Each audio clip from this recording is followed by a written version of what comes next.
Hello, America. Hello, Illinois. Hello, Wisconsinites, too. We got some of y'all tuning in tonight. Good to see you. Welcome to Hawk Winds Radio Picture Show. As always, my name is Jack Dwyer. And now I'm Jay Smooth.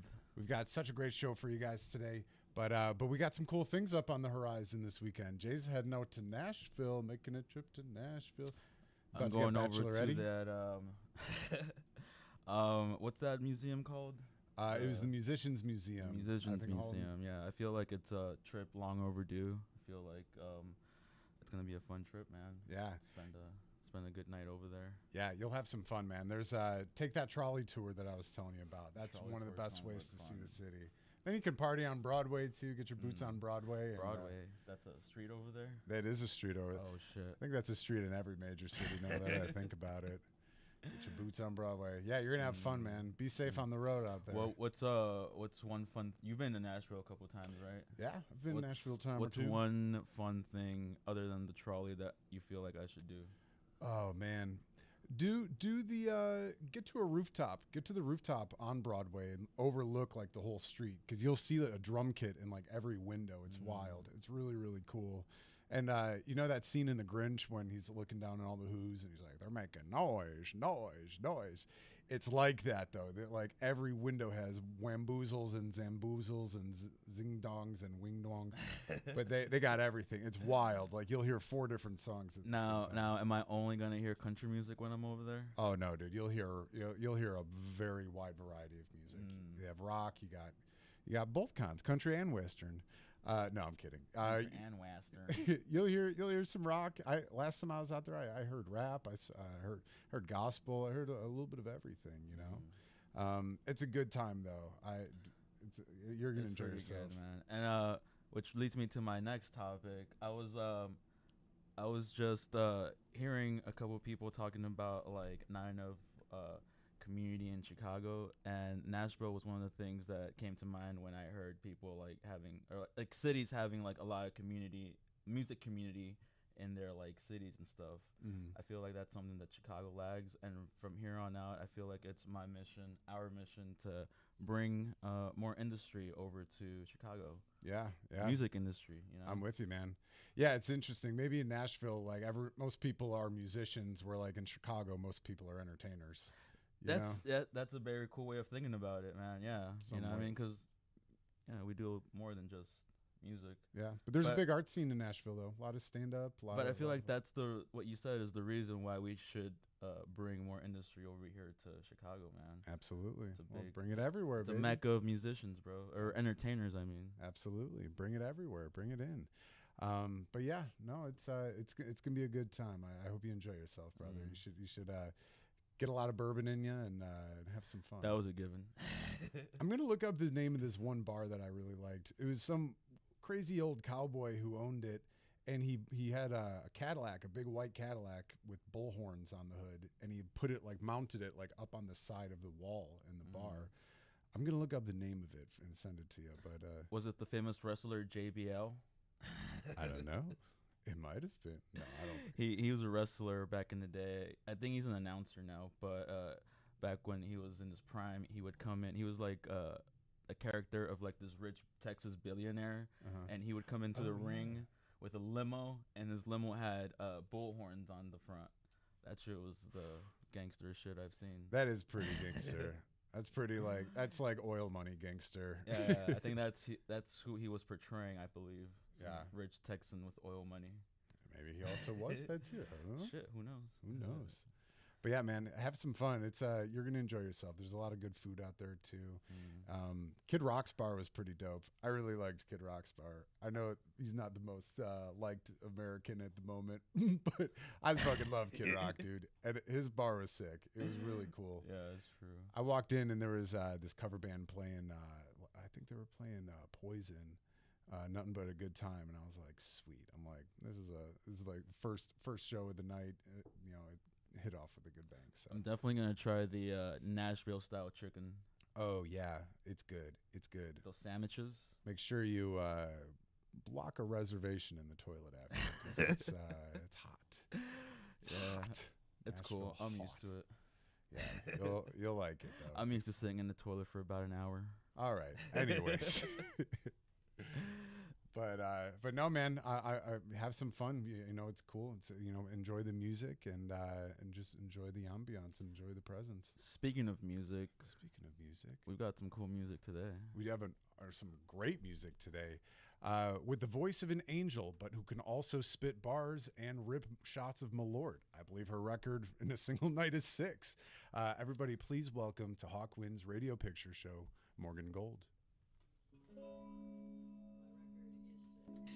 My record is 6. We were on the phone earlier, and you were like 13. I'm like, if you tell people that, they're gonna believe it, and then they're gonna think I can do it. And I gotta get the reps in for that.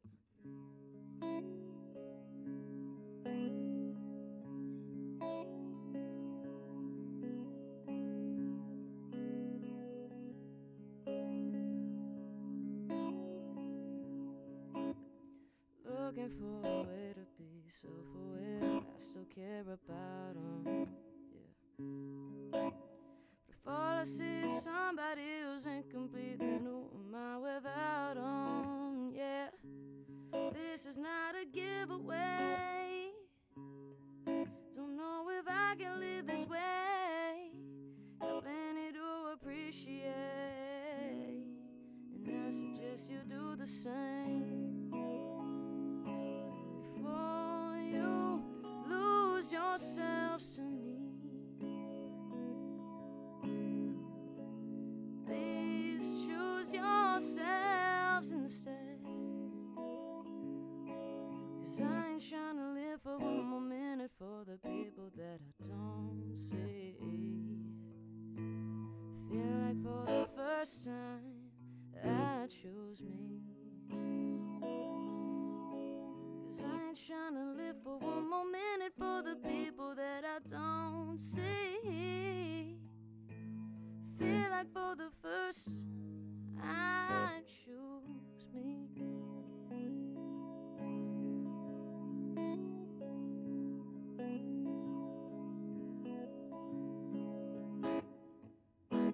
I'm tuned for this life shit. Y'all don't need proof when I write hits. Made the right moves with the right bitch. Why should I leave clues for the lifeless? Said to get away from the greed. Don't really wanna talk when I pay for the peace. Fight for your worth, pray for your peace. Lie on your work, you're fake in the streets. But we still live like they all care.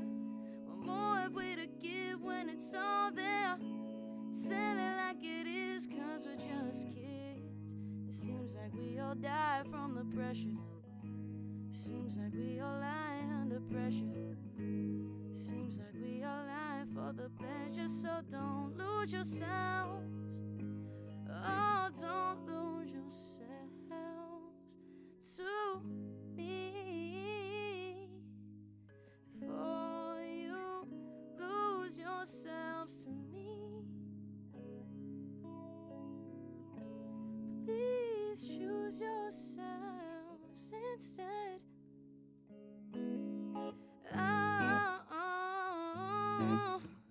I ain't tryna live for one more minute for the people that I don't see. Feel like for the first time I choose me.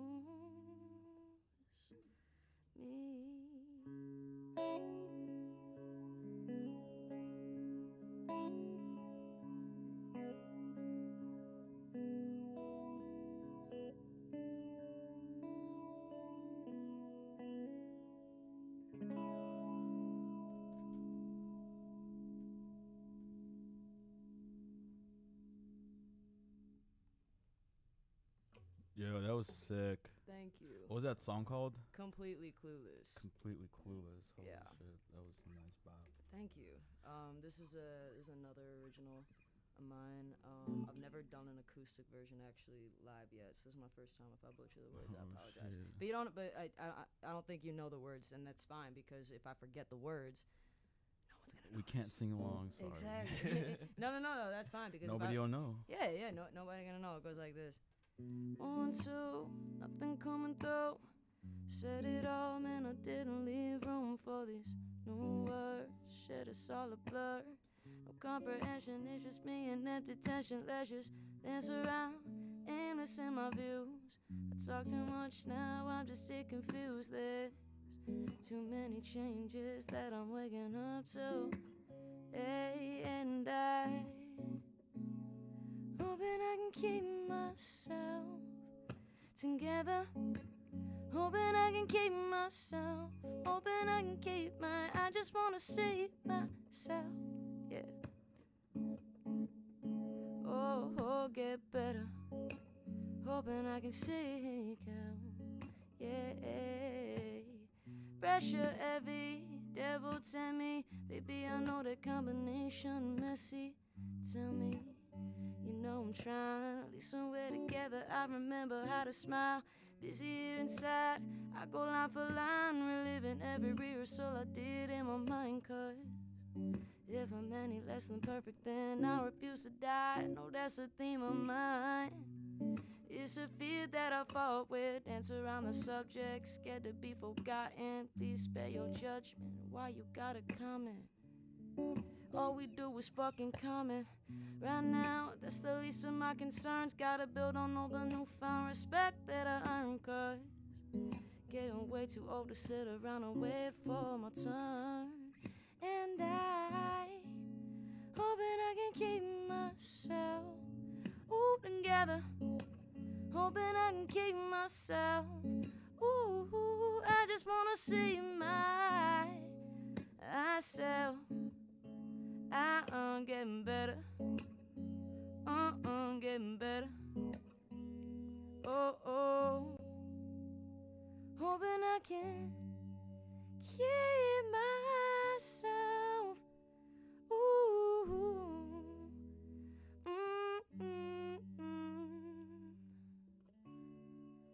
Hoping that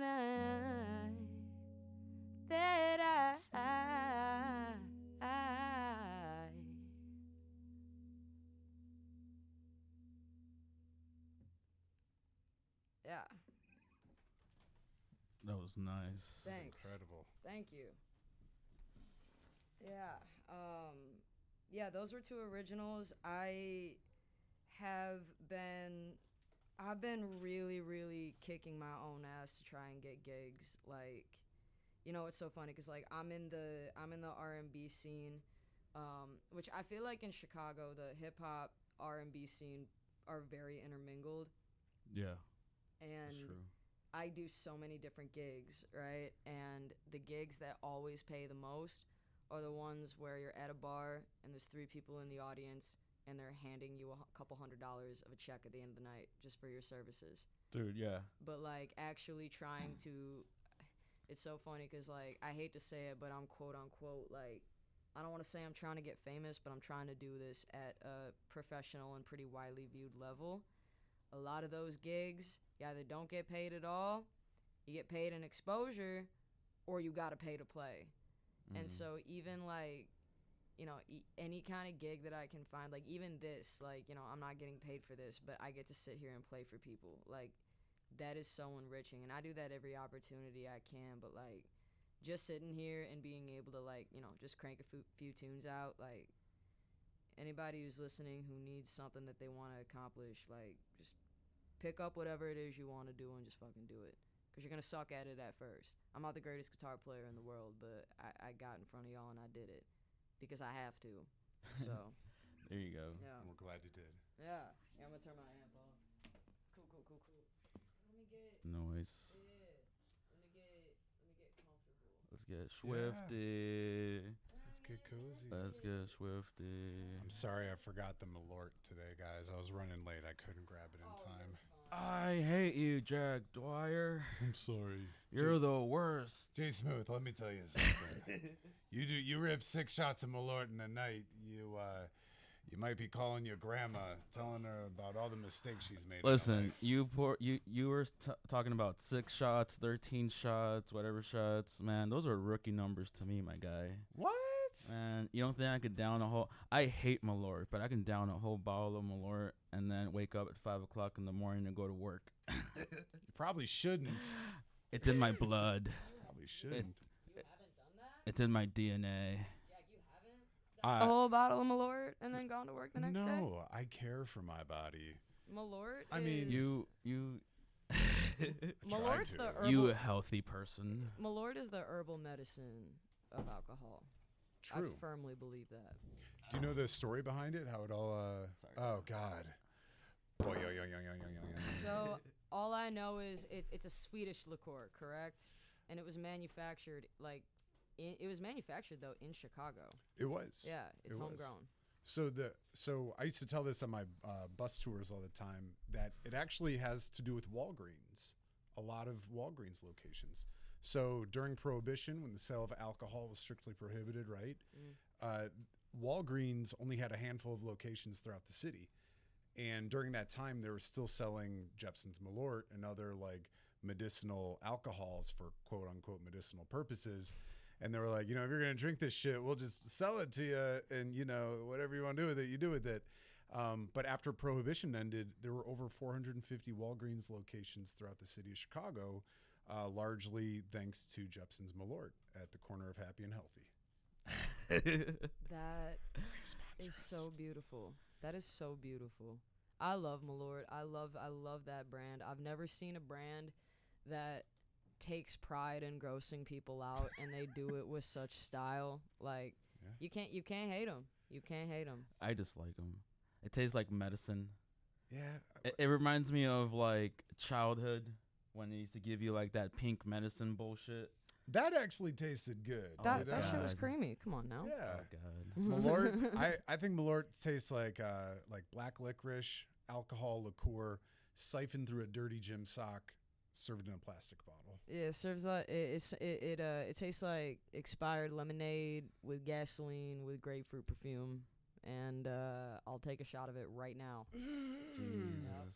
I like giving it to like my suburban friends when they come and visit. I'm all like, "You want a Chicago handshake?" They're like, "What the fuck is that?" But their thing is like some Chicago, which I guess it's pretty Chicago. But so it's like a shot of Malort and like a High Life or like some sort of beer. It's an old- I guess. it's an old style or style, something. yeah. Like a Tall fucking. boy of old I style. love me a Yeah, Chicago yeah. handshake. Yeah. And then like watching their faces after they drink some a shot of Malort, to me that's the only thing I love about Malort is watching other people suffer when they drink it. I mean, you can get that exposure by like mooning someone too, Yeah, but then I have to expose my body for that. It's Yeah. true. It's true. So do you actually like the taste of it, or is I like what it does to me, and what it does to me is that it doesn't smack me in the face like every other hard liquor. Like if I do a shot of tequila, I'm gonna want to throw it up. Like I'll do it. I'll take it like a champ, but like I'm going to feel it. With Malort, I could do like 2 to 3 shots and feel like I'm just really energized. And then by like the fourth one, like it's like tamed hard liquor for me, in terms of just how it affects my body. But you give me anything else, tequila, bourbon, vodka, nope, good night. No, and I will never do a shot of vodka because I respect myself. fair? Yeah. Fair. That's rubbing alcohol. Yes. Yeah, I love vodka. I hate myself. It's a good mixer, like Just kidding. you know what I do love. I love like vodka water on ice with a lemon. That shit is so refreshing. When I was in it's so funny. So Nashville is where I went for my 21st birthday. Oh, there you go. I almost got kicked out of a bar the first night, but then I handled the rest of the vacation wonderfully. But I feel like that's gonna be my night over there, getting kicked out of a bar. don't manifest it because no shot. you'll black out for 30 seconds thinking that you're fine and you're just standing in the corner, and then all of a sudden you're 50 feet in a different spot on stage. That's what happened to me. It was so innocent. Like I didn't mean to crash the stage. It just I've It's had the enough performer in E&J ya. to black out and do good things, I guess. Sheesh. So you've been to Nashville. Do you Yeah. got any recommendations? Kid Rocks. You absolutely have to go Kid to. Rocks. All right. It's just the ultimate like American bar scene. I mean, there's 5 levels first America. of all. 5 levels. Whoa. Yeah, it's yeah. The buildings are huge. Yeah. Yeah. It's 5 different floors. So definitely check that place out. You gotta go. What is it? Tootsie's. Tootsie's. Yeah. You have to go there. And then there's a really, I forget what it's called, but there is a really really old school bar, and they only play like really old style country music. I forget what it is, but it's got a yellow sign. I'll have to look it up after this interview. But that one's fantastic. I mean, Are you a weed smoker? Yes, Okay. to say the least. I know it's not legal over there, but damn. well, here's what I did. I'm gonna say it publicly. So it's always very busy, like on Broadway. Mm-hmm. What you gotta do is just walk amongst the crowd and then just smoke Nobody in the cares. middle of the crowd. And then, but then, yeah, you gotta keep moving. Yeah. And no one really cares. I smoke by Johnny Cash's a lot. Like that was like my spot. I assume it's kind of like smoking here in Chicago before it was legal. Yeah, Just like, fucking just go and nobody, as long as you're not doing nothing stupid. as long as you're not doing nothing stupid and just don't draw attention to yourself. Yeah. But yeah, like I don't know, like in terms of outside of those specific recommendations, like I think you've just kind of got to go into a bar and see what your vibe And is. see like what the see where the music takes you, I guess. That's what's cool about it too, because you'll walk past Yeah. a window and you'll hear a certain song and you're like, oh, this seems like a cool joint. I'm gonna pop in here. You know? And the fact that the weather is always nice, like that, like I really wish that Chicago was a city that was nice all year round, because if we had the kind of music scene where we could have like open windows and people can That's just true. walk past, oh my God, this city would be booming. And you know, I really wanted to jump in on the intro of what you were saying about the Chicago scene, because Chicago does have musicians. It's just that's not really what people care about when they think about Chicago. Yeah. And we're still under like the more Hollywood cities of the country in terms of like people recognizing talent. But like of course too, the ironic thing is that when people think of Chicago, they don't think, but besides like, you know, the stereotypical crime, like people have a lot of wonderful things to say about Chicago. They Yeah. always do. People are always talking about the food, the skyline, the weather in the summer. Like, you know, the city gets pretty in the winter. And speaking from a musician's perspective, we have so much fucking talent in this city. I was just talking to a friend the other day about how we're sick and tired of this attitude where if somebody's really talented in Chicago, then they feel like they have to pick up their shit and go to LA. Like, we have, the only thing that we don't have really is the industry presence. That's why everyone's trying to make their own label. They're trying to do all this and that, which is great. But right now you have a lot of saturation of a lot of entrepreneurs and wannabe entrepreneurs that are trying to fight for that spot just so that they can say, hey, I'm putting Chicago on the map. Yeah, and then that over there, like what you just said, that just kind of like gets in the way of like actually like everybody like collaborating with each other, right? Everybody Yeah. just gets so like, oh, they're doing better than me, I have to like one up them, instead of being like, they're doing better than me, let me see how I can collaborate with them and, you know, get everybody else up at the same time, you know? It's that, and I also think too, like, cause I don't know, like I don't think we've ever seen so much. We've never seen such a more clear bridge between, you know, like independent and mainstream. I think like you can network across any kind of plane you want. I think that because of that access, though, it's harder to break through that saturation. And the reason too why, like, I felt a little bad even by saying like entrepreneur versus wannabe entrepreneur. But what I want to make clear though about that is that there are so many people who, because we have phones now and because we have the ability to go viral, people just want to be something so that they can look like something to other people. And it's wonderful because you could also have some Joe Schmo that discovers he's an incredible manager and then boom, he's all of a sudden representing the hottest acts like 5 years later. Or you have somebody who says that they want to be a manager and then they waste people's time. You know what I mean? Yeah. So it's cool though because we're seeing people who may have never ever thought that they were in the music industry suddenly, you know, whether they were inspired by their favorite artist or whether they were inspired by, you know, the way a tour was handled, they'd be like, you know what, I want to get in that. So we and you know, just kind of worrying about, you know, who's serious about it and who's not. That's kind of the fun reality of it because you really never know. Yeah. And we're creating the industry right now of Chicago as we speak. That's why you still have the conversations. Oh, everybody's competing. Sadly, yeah, people are competing with each other, but luckily, I don't know. My attitude is always like, if you're good enough, you shouldn't ever have to feel like you're competing with somebody. You should just get good at what you do. And I don't know. I used to give a shit about numbers, and the only numbers right now that I care about are the numbers in my bank account. I'm working on that. And you know, like, what was I gonna say? Like, I don't know. I stopped trying to go viral, and that made me a lot happier. I was just on Drewski, and I didn't even like that wasn't even something that I tried to do. Yeah, I want to talk about that Yeah. a little bit later, I guess, in the interview. What is Drewski? Drewski, you don't know who Drewski is? Drewski is it's a restaurant. No, I'm just no, kidding. It's Yeah, a, so- No, I'm just kidding. He's a comedian, and he does he has a fake record label with really terrible record deal terms, but that's the whole shtick. And he was having auditions, and the whole shtick is just to go there and make an ass of yourself and hope that you get on camera on his YouTube page. I went there, sang, and then he put me on.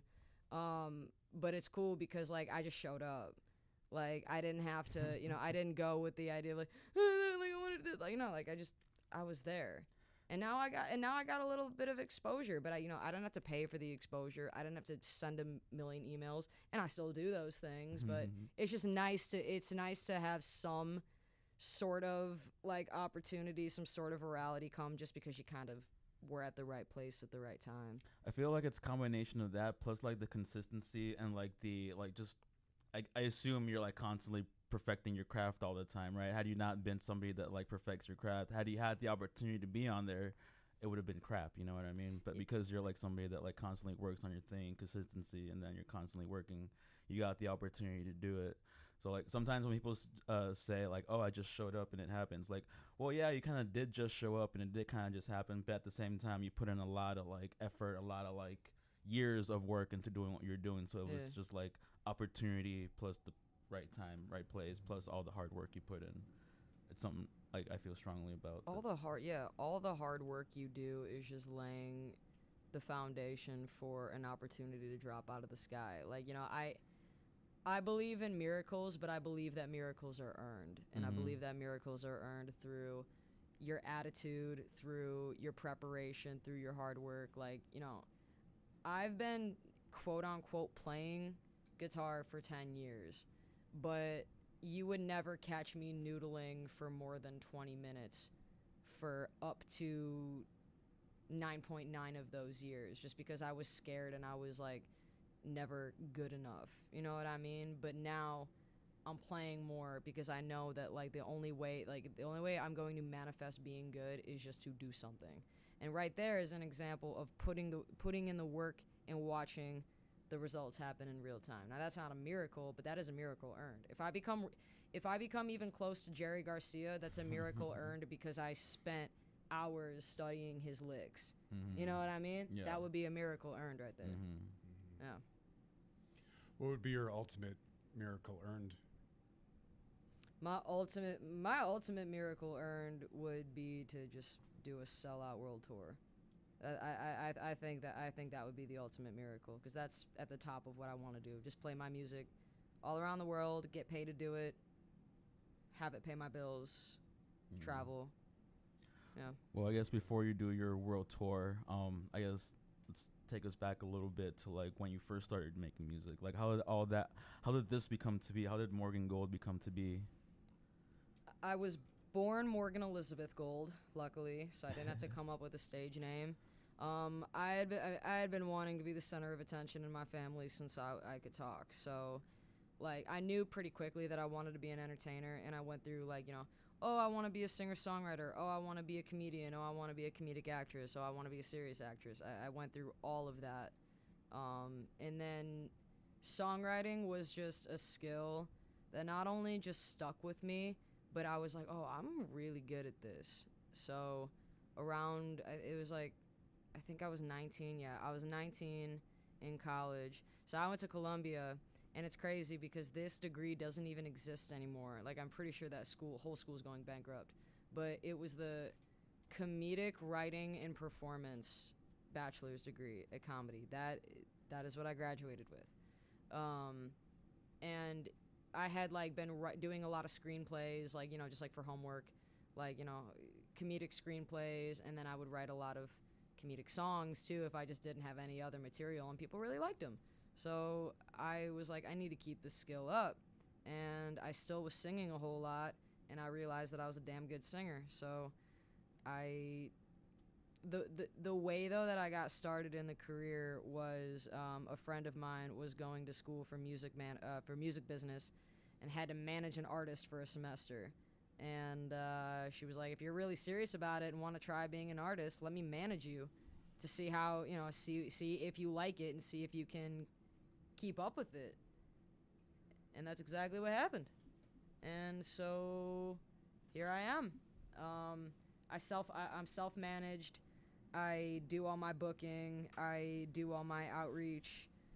Any kind of team I have is just the people in my circle that are either making the music or are knowledgeable about marketing, and I buy them a cup of coffee and we shoot the shit and exchange advice. Like that, and that is the kind of cool thing about Chicago is anybody can be a resource if there's an exchange of trust and kindness and opportunity and collaboration. And that's been carrying me for almost, I've been doing this for about 6 years professionally, and I won't be doing anything else for the rest of my life. Like, you'll see me at 70 still doing this. I'm gonna be like Mick Damn Jagger, like still doing this. Yeah. Do you remember your first performance ever? Yeah, my What was first. that like? So there's two that come to mind, and both of them I'm just sitting on a stool playing guitar. The very, very first one was my 5th grade talent show when I sang "We Can Work It Out" by the Beatles. Nice. And I only did that one because it was like the easiest one in the songbook, but it was like it wasn't as mainstream as "I Want to Hold Your Hand." I'm like, let me do a Beatles song that only a real fan would know. Nice. So I did that. It wasn't even that great, but people were really blown away by it. I'm like, all right. And then my first performance declaring that I was going to be a professional singer was at Columbia, and they did these open mics for a competition that they had called I think it's like Big Mouth or Biggest Mouth, and I ended up getting in that competition, just not that year. This was the year before. And I had my guitar and I covered a Weekend song, and then I did like 2 of my own, and people's reaction was insane. Like there were a good 50 plus people in there, and as soon as I started singing, everybody shut the fuck up, and I'm like, all right. Oh yeah. Yes. And that I left feeling with a little bit more air in my head than I probably should have had. But I was like, nah, let's do this. Listen to me, my minions. Yeah. I was like, grew up in that bitch. Like, let's go. Now, you've got such a unique style. It's hip hop, it's rap, it's R&B, it's a little bit of everything. When do you think that you found your style and you kind of found your lane? I think I found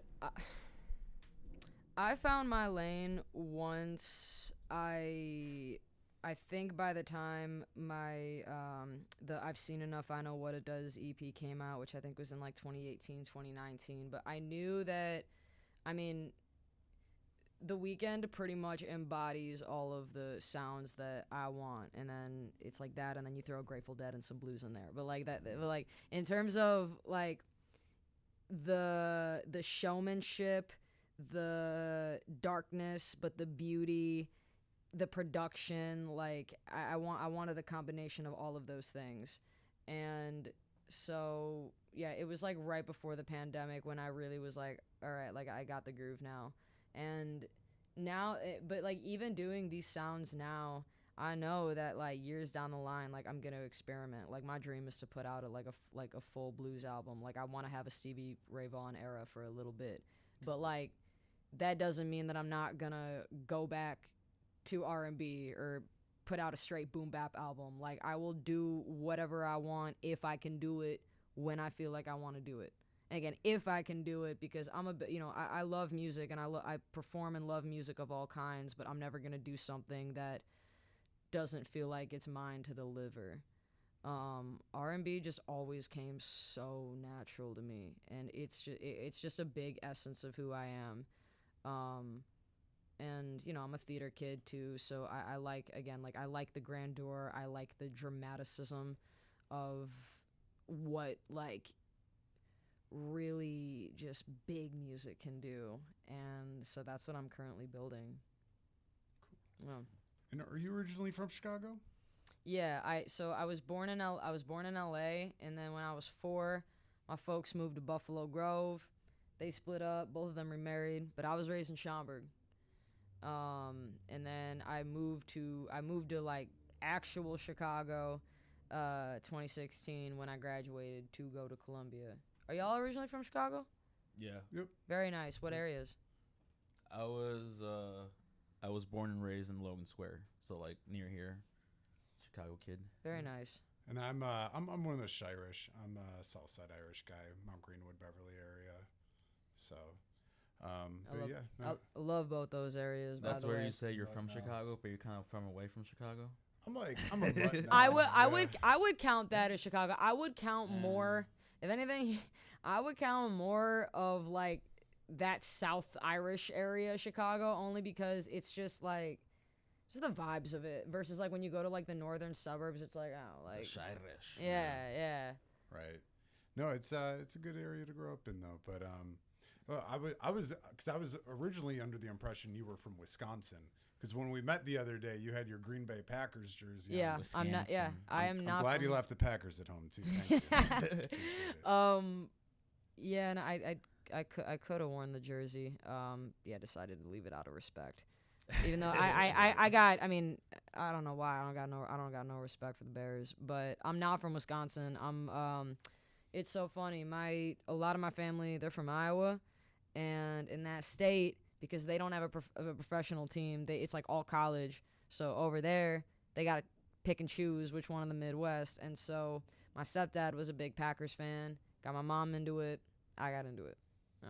They're hard not to love, you know. They're a wonderful legacy. Yeah, and we got a good team this year too. Sure do. Yeah. Absolutely. Mr. Love is pretty great.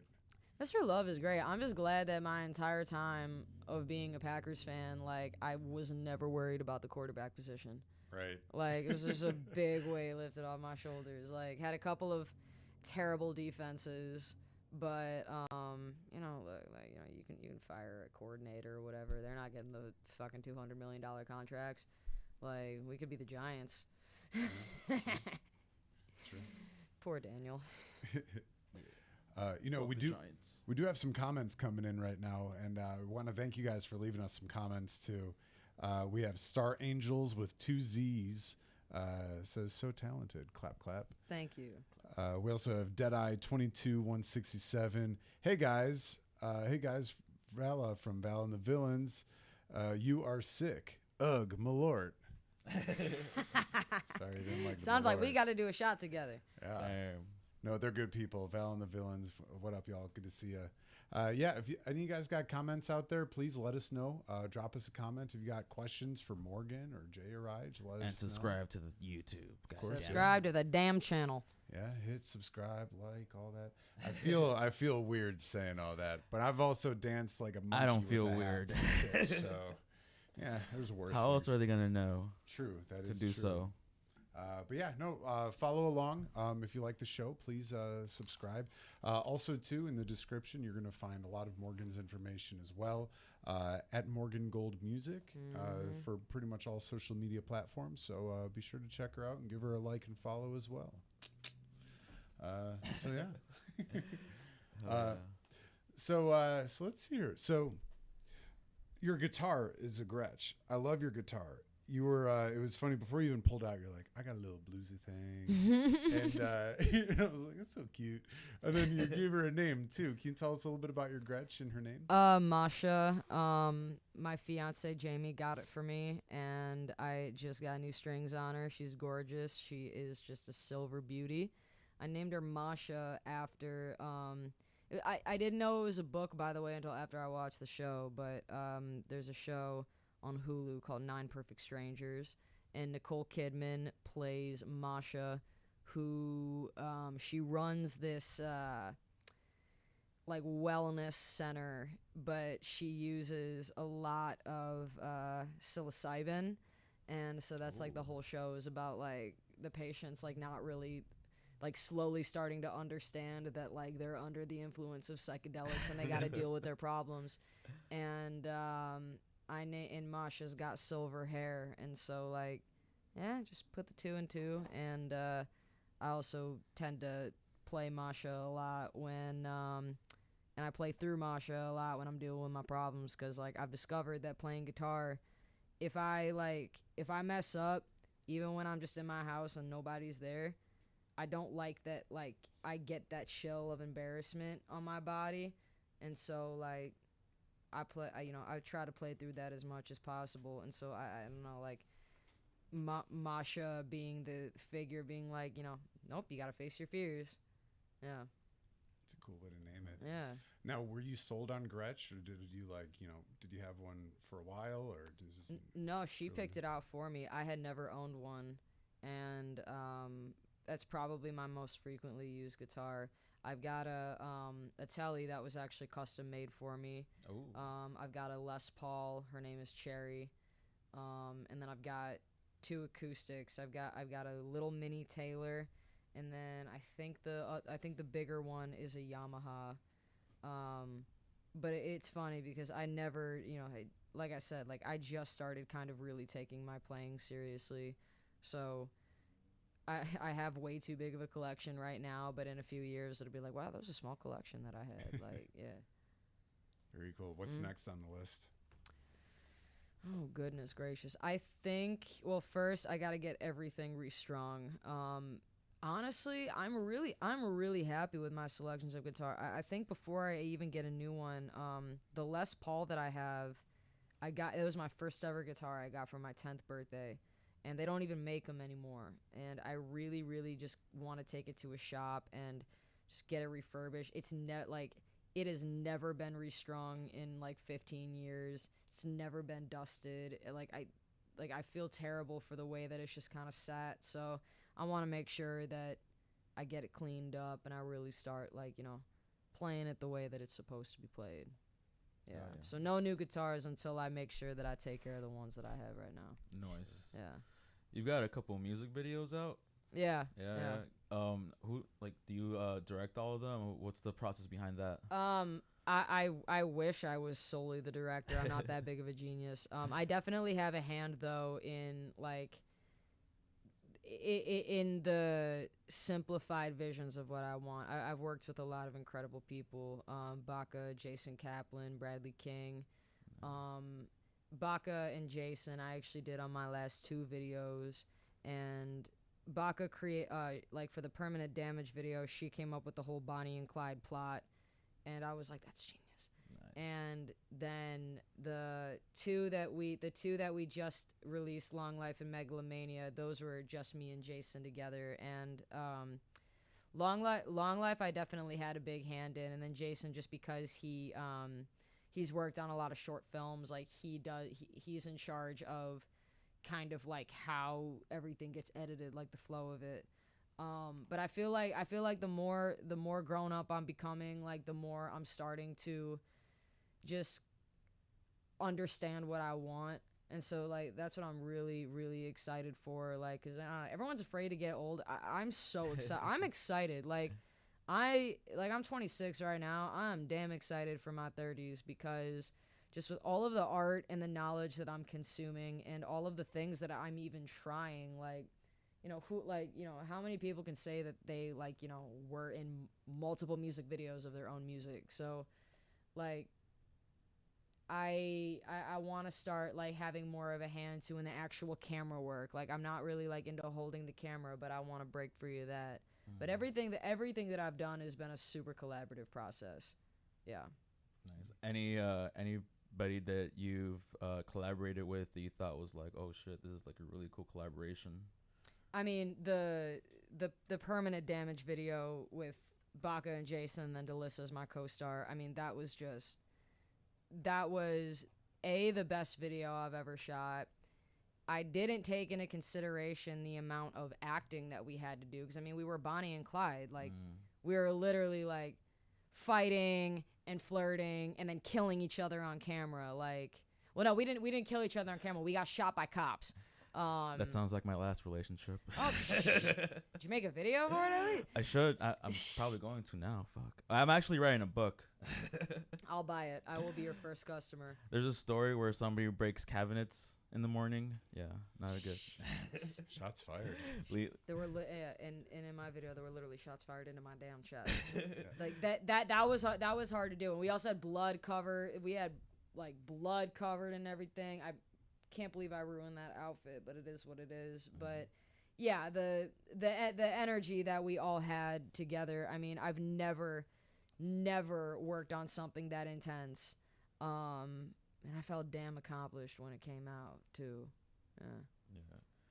Do you ever get so like when I listen to your music, and I don't have like a broad spectrum of like R&B type music, so when I listen to it, you kind of remind me of like a Raven Lenae or like somebody more like, I guess, mainstream, like a Billie Eilish, not like in a bad way. Like, do we ever get compared to those like artists at all? Raven's is a new one. I love her, but yeah, I get compared to Billie all the time. The Weeknd, Kalani, Sid, SZA a lot too, just because we both do the melodic water flows in certain verses. Yeah, to me, Raven Lenae popped out like super quickly. I'm like, this kind of sounds like that. Yeah, and I really really love her style too, especially her last album. So thank you. Yeah, no, and you know, I look like the only bad comparison I ever got was JoJo Siwa, just because we're both white, broad-shouldered lesbians. But it had nothing to do with the music though. So I'd be so offended. Just kidding. I wasn't offended, but it's just like that's such an easy comparison. Like I get it. I saw when Drewskin compared you to Justin Bieber. He did. People do compare me to Bieber a lot. Again, just because like, you know, we're both white with decent falsettos. And again, like, you know, like I've never been, again, he's not a bad singer, so I'll take the comparison any damn day. But I can't wait until people start saying to other artists, "Hey, you sound like Morgan Gold." So my next question: how do you handle criticism of your art? How do I handle criticism? I tell them to go fuck themselves. Okay, hell yeah. That works. No, I mean, like, look, like, I'm not gonna be for everybody, and that's just how it is. I will say that, like, you know, I have struggled, like, amongst, like, my peers, like, if I'm getting criticism, I'm either gonna take the note and be like, thank you, I'm gonna incorporate that. I'll do this sounding kind of snare instead. Or if I don't agree with it, I'll be like, yeah, no, I hear you, but that's like a reflection of just like your take on it. I'm not gonna change it, but thank you. I just try to handle it like that because, like, I think that we can, like, you know, especially as like creatives, we're very headstrong. Every creative is headstrong, no matter who you are. But you always just have to, you know, every piece of criticism is contextual. Everything is contextual. So I just always handle it based on like how I feel. Like, there are times where I've really had to quiet my ego and I had to not be so stubborn and listen to a piece of criticism. And I've gotten criticism that I completely didn't agree with. And I was just like, cool, I respect it. I don't agree with it, but I respect the fact that you had to say it. And the respect is mutual in there. Now, if somebody's like, music sucks, fuck you, I'm like, well, you're ugly. Like, you know, and then I move on. Let me see your music then, motherfucker. Yeah, like, that's the thing is, like, you know, I am pretty sensitive, but I am also pretty chill, again, depending on the context. But, like, I know who I am. I know I'm damn good. And, you know, nobody yet has told me to my face that they don't like my music. So I guess I'll have to answer that question next time when somebody does that. Well, you're probably doing something right then. Yeah. And that's the thing is, like, I'm happy with what I'm doing, and I know I'm not perfect. So if any criticism is warranted, then it is. Like, if I fucked up, I fucked up. If you just think I fucked up and I didn't, then sorry, you didn't have a good experience. Come back next time. Yeah, like, and usually the haters are the people that can't do what you do anyways, so like doesn't even matter. Exactly.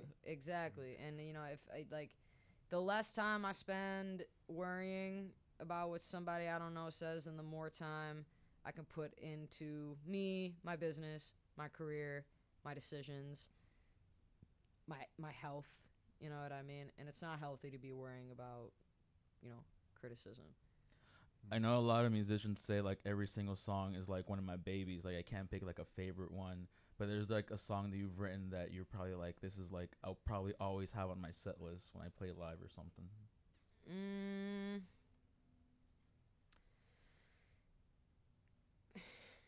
So the song that I'm most proud of that I wrote, I wouldn't put in every set list because it's too slow, but Megalomania, I think just because I really, really impressed myself with just the lore and the message. And Megalomania is such a like crazy concept, so I was really impressed with how I was able. And it took me 4 years to write that song, so I'm gonna hold it close. For those of us who don't know, what the hell is a megalomania? Is that a dinosaur? Yeah. Megalosophagus. Megalomania is a mindset, mental disease, whatever you want to call it, but it's basically like egotistical to the extreme. Like cult leaders and dictators are megalomaniacs because they are obsessed with power. Like Charles Manson was a megalomaniac because he called himself Jesus. Like that's a megalomaniac. Is somebody who thinks that not only that they are so powerful, but they are entitled to hold power over others.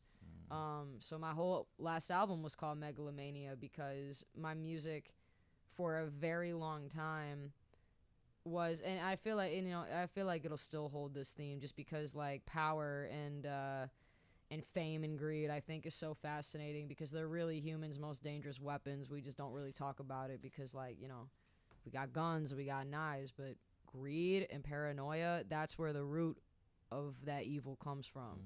And megalomania I think is something that, because also too like a big part of the album and a big part of the song is like wanting to, the lyric is you gotta be your own Jesus. So instead of trying to rule over other people, instead of trying to be other people's savior, it's like go down that path by yourself. If you're seeking God, that is something that you can do in a conversation you can have between you and God. You don't gotta, you can talk about your message, but you don't gotta make the conversation between you and God everybody else's conversations. Kind of like just worry about saving yourself kind of thing. Yeah. Okay. It's definitely a jab at organized religion, and I did piss off some Christians saying you gotta be your own Jesus, which my argument to that was like, Jesus literally told you that. Like, what are you talking about?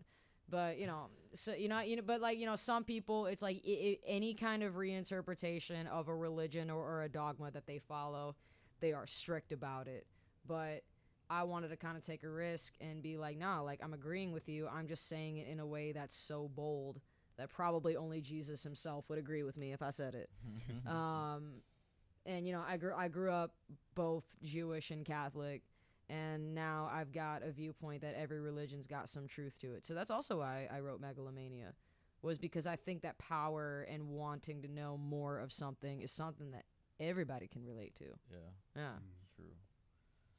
Yeah, that was really deep. When I heard that for the first time, I was like, damn, I kind of needed to hear that, and I think it resonated with a lot of people for sure. It's a provocative line for sure. I was hoping maybe you can talk about your writing process. Do you have a certain place you go to? Do you have a ritual that you do before you get writing, or you just write it as it comes? I literally just write it as it comes. Songwriting and just just idea making. I've been making ideas in my head for damn near all of my life. And I would either get it on paper, I'd sing it, or I'd perform it, doing it in a monologue, like whatever. So, yeah, it just kind of comes. I will say one of my least favorite things to do when writing is I hate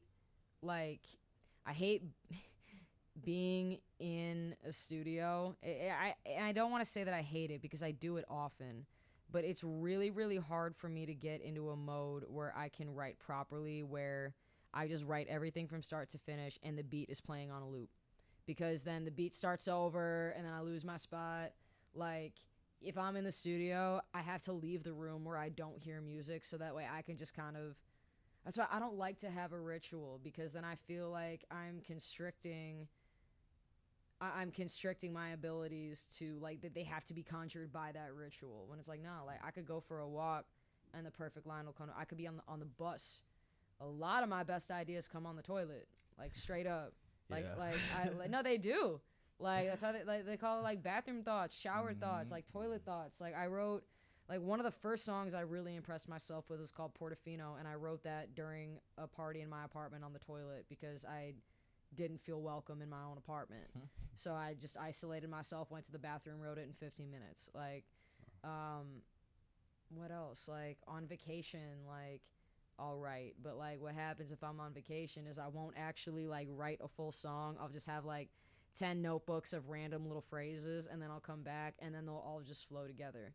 I usually so the last 2 years we've actually dropped albums, and I love to have a project to work towards. Like when I'm dropping music, like very rarely do I go into it like basically after this album I'm only doing singles for a bit, but not because they're like random singles. Like there's an intention behind it. So no matter what, the only thing consistent in a ritual is I'm writing with intention. And it's either I'm trying to capture a certain moment, or going back to what I was just saying, I like if I know that I'm writing a song for an album, I love creating that world, because then I'm like, okay, so then in this world, this is true. There are these characters. This doesn't exist. This does exist. So writing in the context of a very specific world, it's so easy then to create emotions, create situations and scenarios. Both albums took a lot out of us though. So now I'm kind of writing based on just like what the day calls for. But again, I got my next releases like up until like August. So again, I just need to have somewhere to go. No matter what it is, I need to have somewhere to go. I need some kind of sign. Yeah. Well, you're making it happen. You know, you're putting your foot out there. You're definitely you got your foot in the door here, you know, just by being in the right place, right time, and knowing the right people and doing the work, like you said before, you know? Yeah. I was also wondering too, you know, if maybe you don't have a ritual for writing, what's your game day process like? You're about to go perform up on stage a certain night. What does that day look like, if you can walk us through it? God, to be honest, it depends. Again, I wish that I was somebody who was like, I do my yoga and then I journal and then I meditate. And to be honest, I don't. And I'll tell you those specific things that I need to have. I need to have cough drops. I need to have my vocal mist. That's like my best friend. Is that the machine? Yeah, but it's like a handheld machine. It's super, super cool. You just put this like little liquid in it, and then it's literally a vaporizer. They got like a little mouthpiece or like a mask. You hold it above your nose. That's got to be with me. I'll confess something. So like every show day, I'm like, I'm not gonna smoke. I'm not gonna drink. And then I do. And it's not because I'm an alcoholic or not because I'm an addict. It's just like the problem is that if I'm relaxing and there's weed in the house, I'm just going to take a puff. I have gotten a lot better about that. I used to get really drunk before going on stage because I just because it just was fun. And then I would watch videos of somebody posting me on their story and I'm like, I sound horrid. So I stopped doing that. I need to do vocal warm-ups before a show. I need to stretch. I need to make sure that I'm hydrated. I might do a Malort shot before, like just as a celebration. It's actually that's not even a ritual. It just became a part of the ritual. Like every show. Shot of Malort. Hell yeah. And it gets handed to me. Yeah. I don't buy them. I create scenarios. I will be on stage and it's so funny because my fiance's like, you're soliciting drinks. I'm like, yeah, I'm on stage and I'm like, hey, if anyone wants to buy me a shot of Malort, like, feel free to do it. It always works. No, at the Shuba show, she was literally like handing me drinks and she's like, somebody back there bought them for you. I'm like, let's go. So yeah, like, look, like my ritual, just as long as I'm hydrated, as long as my throat isn't scratchy, I do try to work out the day of shows. Like if I know that I've put in some good work and I feel fit, like I do not like going on stage like days where I just feel like an absolute slob, because then I just feel bad about myself, and that translates into the music. How about the come down after a show? What do you like to do? Smoke weed, watch cartoons, play pool. I love playing. I mean, I'll play pool no matter what. I'll play pool after a tornado. Like, I don't give a fuck. But yeah, no. I mean, like, I love getting food after shows. But yeah, like if I'm with some good people and there's weed, pool, food, little social drinking, but there is nothing like being in bed after a show.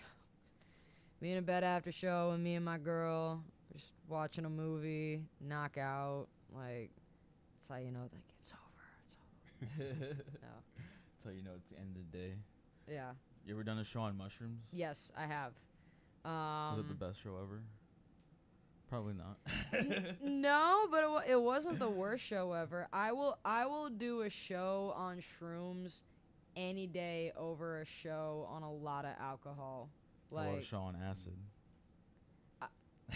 I take that I've done back. both, Yeah, actually. I take that back. I have done it wasn't a show, it was like a community jam going on, but okay. there were a lot of people there. Yeah, So yeah. it was basically a show. Like a But there were show. like 10 or 12 different musicians. We were just all playing, and we were all both on acid and shrooms.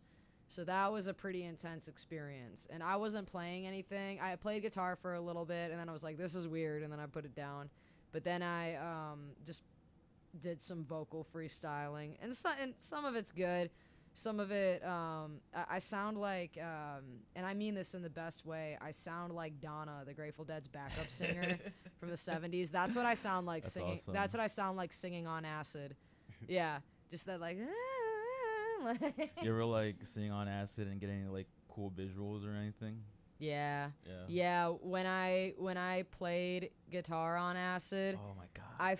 I looked, the worst mistake I made was looking down at my fingers, cuz they're like, and I'm like, I'm playing. Like, what is this? Like, I'm playing, but my fingers aren't matching the movement, and I don't know, like, I haven't done acid in a while, but one thing that I would like to do is I would like to start using acid to just help with my musical exploration. It's just Well, you can microdose on both acid and shrooms. that's the thing, is like, you know, I don't want to pop a tab. Yeah. Like I can't. Like, I work too many jobs to I work too many jobs to pop a tab, and that shit is tiring. That but was more like of a college era type thing where you could pop tabs all day and just be fine. Well, I guess not fine the next day, but still. well, that was the pandemic. I don't know about y'all, but when I wasn't able to work, there was a lot in the house. Yeah. And, you know, not setting the best example for the young kids out there, but listen, Yeah. do it responsibly.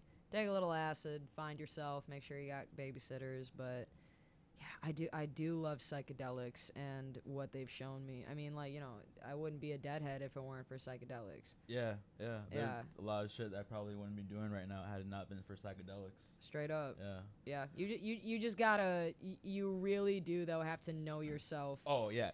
and be in the right You environment. can't be in a bad or wrong headspace to do it, because you will have a really bad trip, and those bad trips are like really bad. Like, I've seen people like fucking end up in like hospitals because they've had like really bad trips. Yep, and it's it's either you're in a bad headspace and you're trying to escape the bad headspace. Well, and that's different too. Like, if you're at a clinic and you're doing an LSD trial, that is the time to do psychedelics in a bad headspace. Because it's for the sake of facing your fears. And it's in a controlled environment Exactly. compared to like just doing it with your friends at like some basement or something.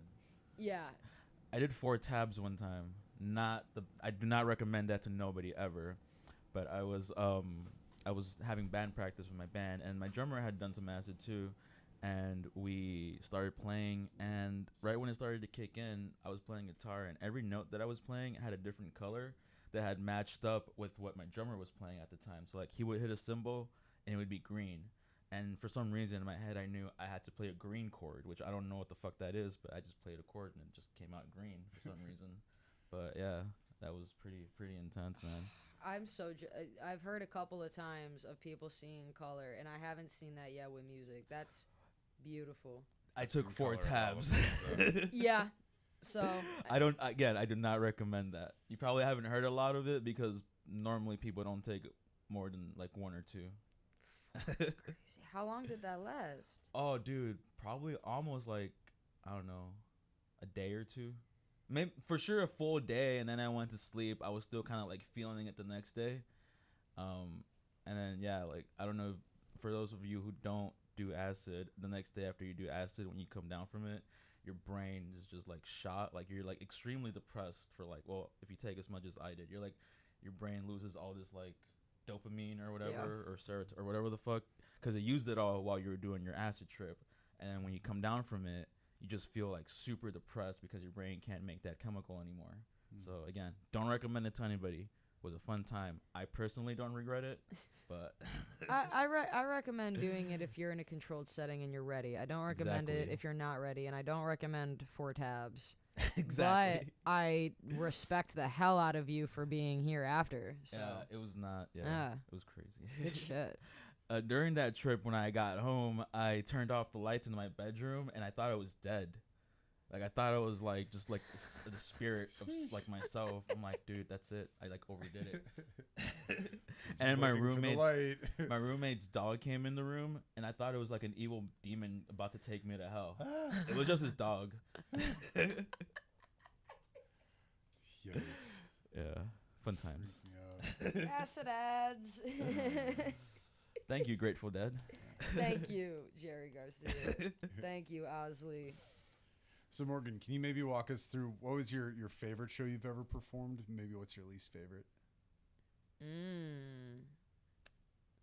Ooh, okay. My favorite show was probably when I headlined Shoebuzz this May. Just because the set was wonderful. I could hear myself. The band was awesome. I had a great audience. I saw people in the audience singing to my music, and I knew I had accomplished something. I was like, all right. And that had been a dream. My least.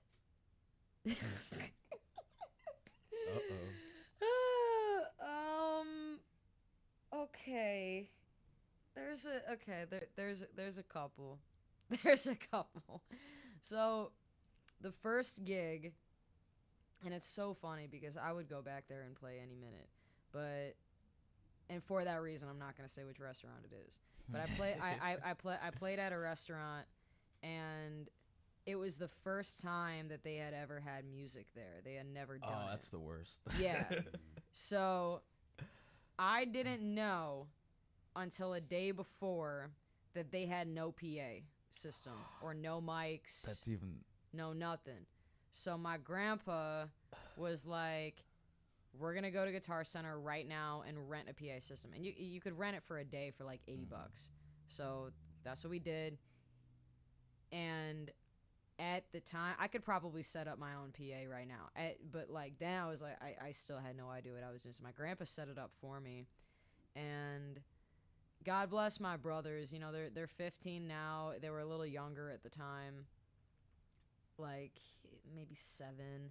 And the entire time that I was playing, one of my brothers and like some of the little kids were just like dancing like goofballs during my set. Oh my god, that's awesome. It was awesome, but I was already feeling kind of sorry for myself. Oh, I see. And I was like really trying to get into some like serious songs, and you just have like my brother like and I'm just like, oh Hell my yeah. God, I want to go home. Oh, and you couldn't even hear my guitar. My guitar wasn't coming out of the PA system, so we had to get another mic for it, but you could barely hear it. Everyone was like, we could barely hear you. That's terrible. So I got paid for that, but that sucked. And then this one gig at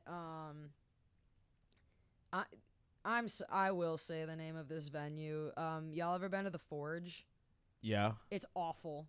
It's awful. I mean, I'm sorry. I'm probably gonna lose a lot of fans in Joliet. Here's my thing about the Forge, and I'm not gonna insult Joliet at all, but this is my problem. Whenever I see an act come to the city and they're like, "I'm playing in Chicago. Where are you playing?" The Forge. Bitch, you're in Joliet. And that's a drive. Like, anybody actually from Chicago that doesn't know where the Forge is, that's excited about seeing you, and maybe it's the day of, oh, how am I get there? I gotta go to Joliet. So extremely misleading. They need to stop letting people get away with that. I had a gig there, and I keep in mind, like, you know, when you're, and I'm still very early in the game. I'm still very young, but like this was really, really early. Like I was still in college, and somebody, and I'm in college. I'm at an art school, so you have a ton of people just coming in and out, going to events, whatever. They don't even go to the school. They're just trying to network. So this guy comes up to me, and I can already tell he's corny by his fedora. And he was like, I'd love to have you perform at my show. I'm like, all right, cool. Like, I'll do it. And it was at the Forge, and I'd never been there. And it was cool. The sound people were cool. I got a weird vibe because it's so like the stage is so grand and big. I've just never seen a big show there. Maybe I have to go, but like, you know, I don't know. It was awkward. And the guy that I was opening for, I don't even remember his name, but he looked like if somebody at the age of 35 had gotten plastic surgery to look like Justin Bieber, but kept the beard. And God. I'm only being brutal because the music matches. And Jesus. Do you guys remember Reverb Nation? Yeah. Okay. So when I first got started in music, like, I just saw Reverb Nation on Facebook, and I was like, oh, I gotta get it. But, like, you know, nobody is on there. It's like bot Facebook energy on there. Literally, yeah. And I knew that from the beginning. So when I got this gig, I saw that this artist was gonna, I was opening for this artist. Well, I was opening for a bigger art, like this artist, but then this artist was the guy that was, like, the other, like, main act. And he was the #1 act on Reverb Nation. And I'm like, oh my God. Oh, wow. We're dealing with a professional. So he comes on, and this guy, like, and here's the thing. I hate to be talking shit. It's just, you get these folks who are, like, dolled up to be stars because people tell them that they're good. This dude was, like Ken doll corny in terms of, like, the music was bad, the lyrics were bad, and nothing about him was redeemable. Oh yeah, and then the photographer was like, "Hey, strike, like, I'm gonna get some pictures," and he's like, "Okay." And he's like doing poses as if he's singing, and me and my dad are there, and we're like, do you want to get out of here? And we're like, yeah, we gotta go. And then we ended up playing his music, like, on the ride back. And that was when I knew, I'm like, I don't have to say yes to every gig. Yeah. Because if I'm like, and yeah, like, the exposure was cool, but not that many people were there. And if I got to drive all the way out to the Forge to open for somebody like that, that ain't worth my time or my gas money. Yeah, exactly. But and I did okay, but I think just, like, the atmosphere was so hilarious. I'm like, I gotta scrap. I gotta scrap. Yeah, you get a lot of those, like, corny people, and not to, like, call anybody out or anything, but you do get a lot of people like that on, like, in, like, the music industry, where it's all like they think they want to look they want to look the part, and then they don't even know how to, like, do it. You know. That's the thing. They want to look the part, but they don't understand the role that they're playing. Right. And I think, but it was literally like seeing an SNL skit. Like, it was so entertaining, and it's like, I didn't do bad. I would just consider that the worst gig because it was, I think, the worst show collection of The worst vibes. Yeah, probably the worst collection ensemble that I had been a part of. What's his audience like? Corny. I'm just imagining a bunch of NPC Kens just like this in the front row. Kind of. I mean, here's the thing: the people Doing TikTok dances. the people were fine. It's just they are the kind of people that don't know how to be honest with their friends that shouldn't have a singing career. You know what I mean? Yeah. And you know, I like to say lately that like I'm already like an old grumpy fart because all I don't know, I feel so cynical when I'm like, these people are corny. People are like, but it is true because like when you're in this kind of circuit and you're just kind of starting to break from like the people who think that they're taking their seriously, but it's like you kind of have to still look at them and be like, thank God, like I'm kind of, you know, I can kind of excel over here because I have friends that are honest with me about whether I sound good or bad. And I always think I sound like shit. People are like, no, you don't. I'm like, but here's the thing. You got to tell me actually if I do because I'm going to be really critical. All those performers that I was on that lineup with, nobody on any of their teams were like, these lyrics are bad. That's the thing that makes, look, like, I would rather listen to a singer that can't sing at all, but the substance and the lyrics are there. Like, and now these guys can't not sing at all. Actually, one of them I think has a beautiful voice, but like, you know, Jerry Garcia or Bob Dylan, they're not like considered beautiful singers, but they have a crazy unique voice, and they can hit the shit out of the notes that they're given, and they will sing something that you will never forget. And again, I love Jerry Garcia's voice. I'm not big on Bob Dylan's voice, but I'm big on his substance. But like a singer who clearly has like gifted vocal ability, but they are singing absolute garbage, that pisses me off to no end. And that's why I consider it the worst gig ever, is because I knew I was in a room full of dishonesty. Yeah. Like I hate singers who sing garbage lyrics because it's like, how are you not singing this? Let me rephrase it. How are you singing this feeling like what you're saying is like impactful? Like, you know what I mean? Like, even if you're singing about shaking ass, fine, but say it in a cool way. Like, at least they believe it, you know what I mean? Yeah, or like just, I don't know, like put some integrity behind it that doesn't feel manufactured. You know what I mean? Yeah. It's like if I were to sing about like something like completely out of like my fucking knowledge, you know what I mean? Like I ask AI to like write me a song or something, and then I go and sing it. You tell right away it's not like something that like authentic to you, you know? Or even like, you know, I was listening to a song on the radio, and I feel like I know who the artist is, but I just didn't care to look. But like, you know, probably like a #1 song in the country, but like the lyrics are like, it was something like, I won't forget you, and it's like, wow, like you spent hundreds of thousands of dollars to write I won't forget you, or like really, you know what I mean? Something like, we haven't heard already a billion times. Exactly. Something, but they do it's algorithm music. It's easy to make it sound good.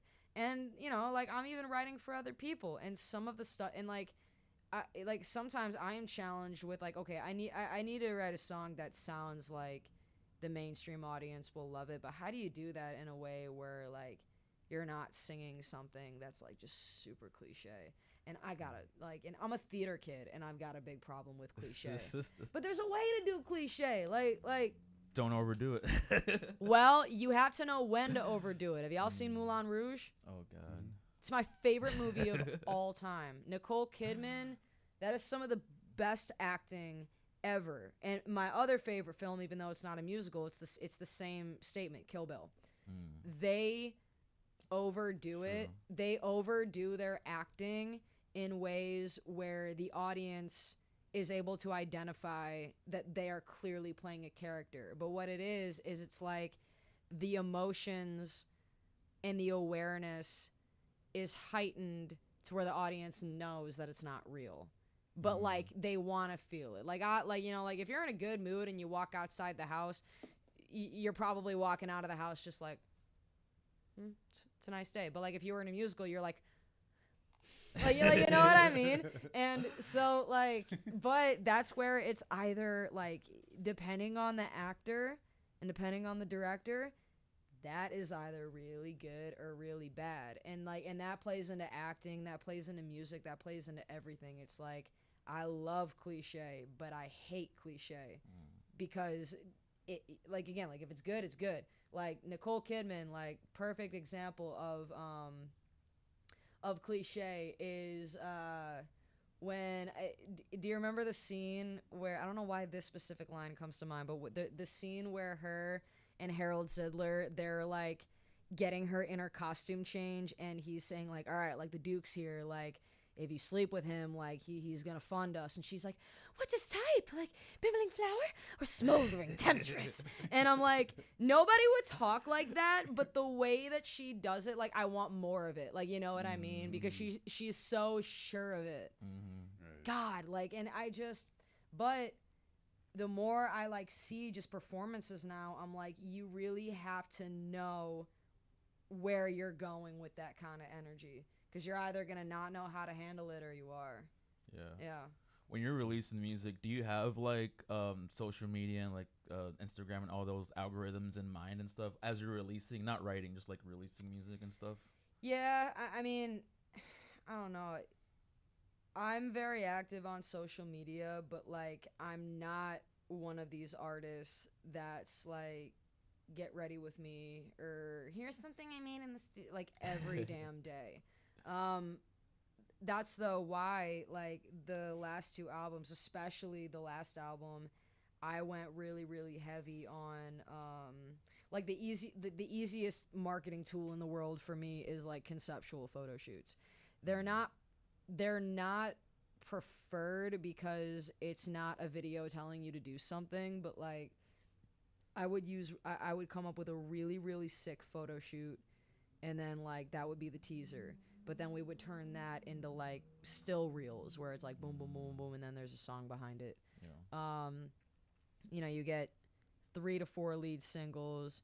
We did a music video for each of those singles to make sure that there was a story that was somewhat being followed.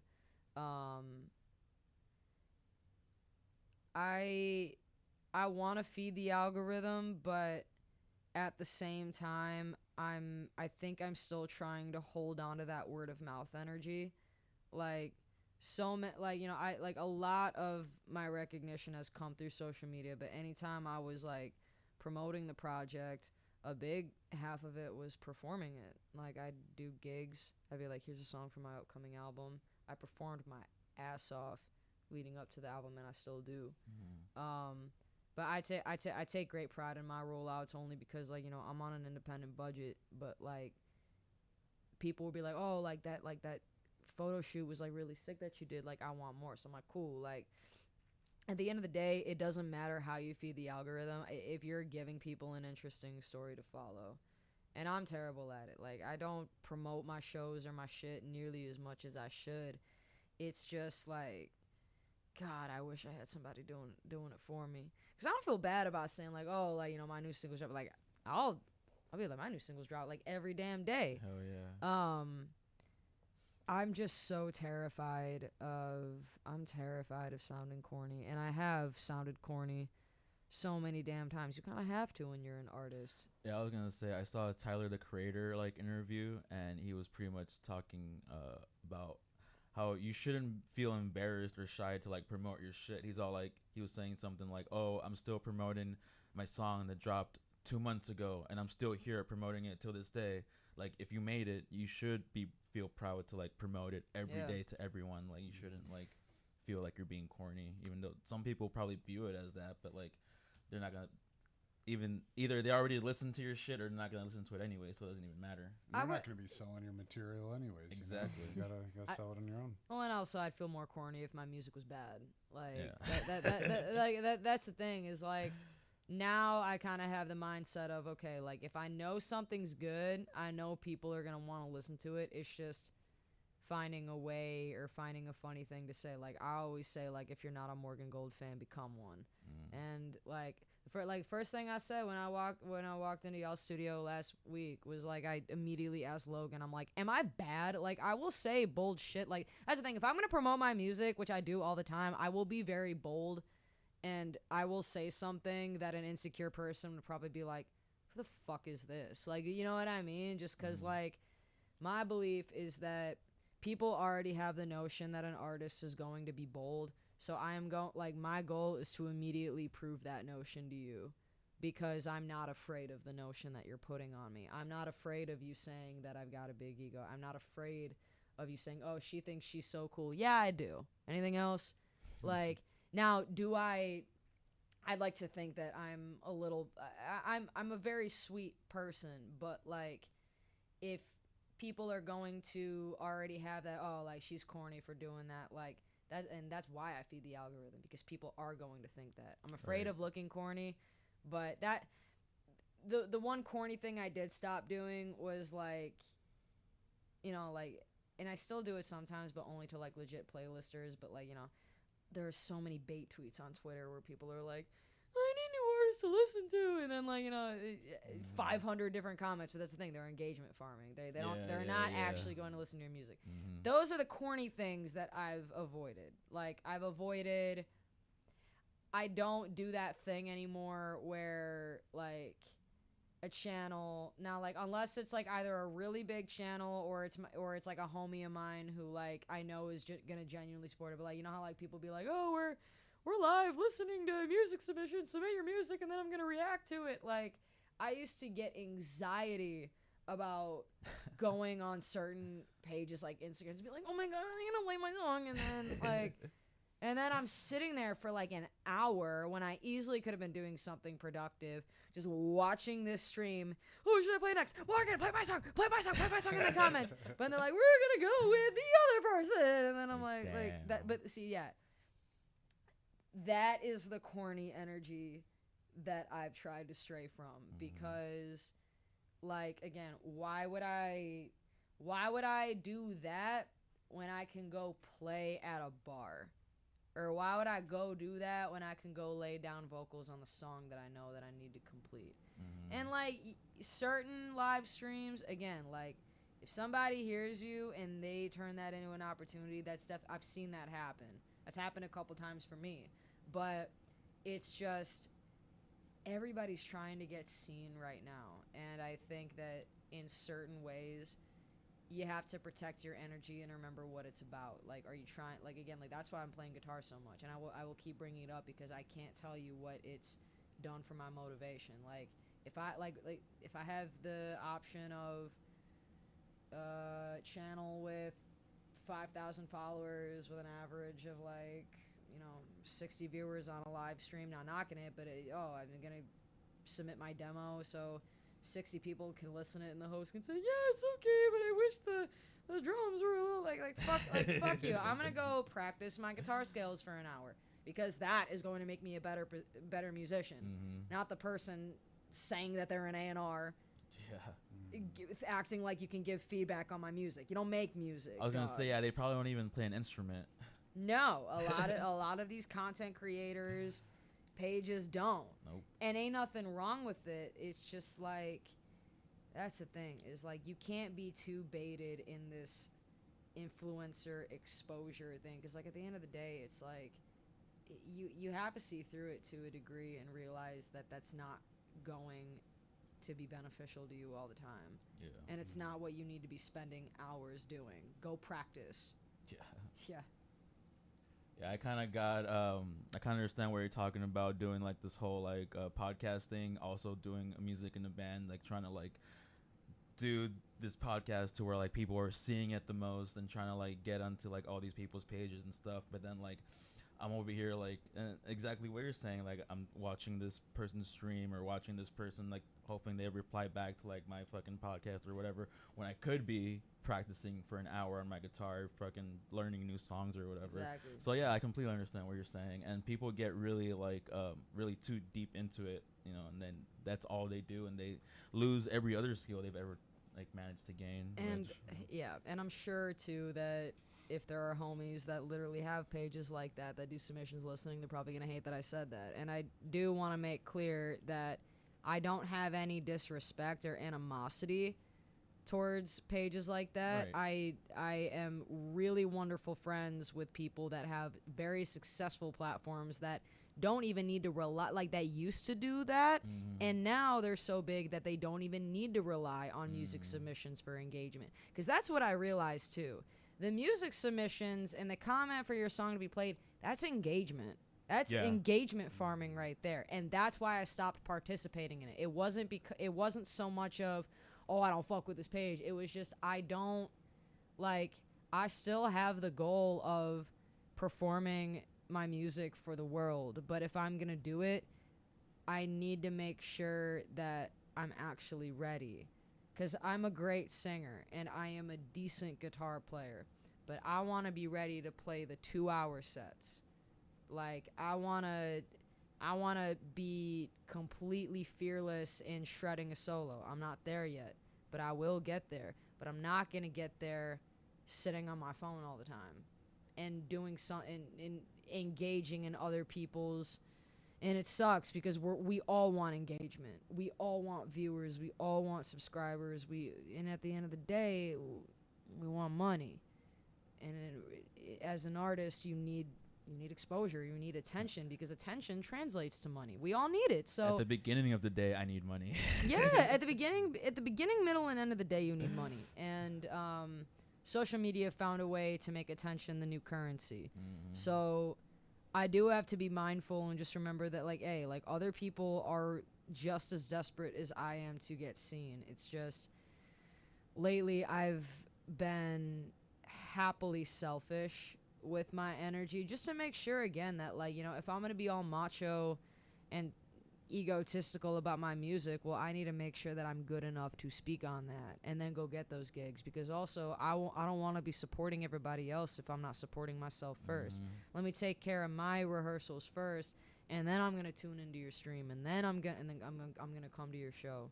But I can't be spreading myself so thin to where, like, I'm not even practicing my freaking songs. I don't want to forget my like, I don't, you know what I mean? Like, I've forgotten my lyrics before, and I forget my lyrics all the time, and nobody notices. But, like, still, like, you can't be neglecting all of your time to go support other artists if you are literally not practicing your own art. Yeah. And that has been my main mantra. Yeah, exactly. I feel like you kind of have to, like what you said earlier, take care of yourself so you can take care of everybody else, type of thing, you know? Yeah. That's what we got bots for, unfortunately. Right. Yeah. Well, like, I'm speaking not even on, like, you know, Elon's robots. I'm like, you know, the internet bots. I mean, like, look, like, you know, there are fake accounts that are following every single celebrity. There are not 30 million people following that one person. It's maybe a few million real people and a lot of fake accounts that are commenting fire emoji, fire emoji, fire emoji. So, if attention is the new currency, then we're gonna find a way to manipulate. I'm gonna stop commenting that. fire emojis on everybody's account now.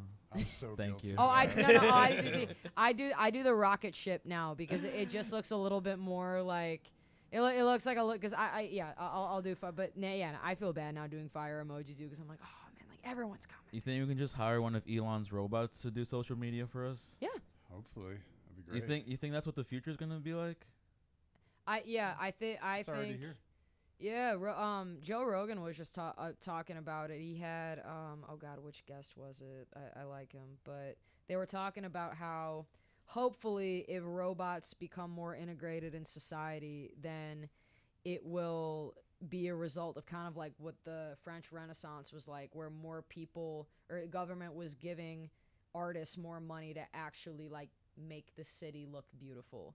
So, because I think the government realizes that everybody's got, you know, there are jobs that nobody wants to do, and there are jobs that some people feel like they have to do, even though they get, like, you know, electricians. We'll still need electricians, but there's also certain jobs where people get paid a lot of money because a lot of people die from the things that they have to handle.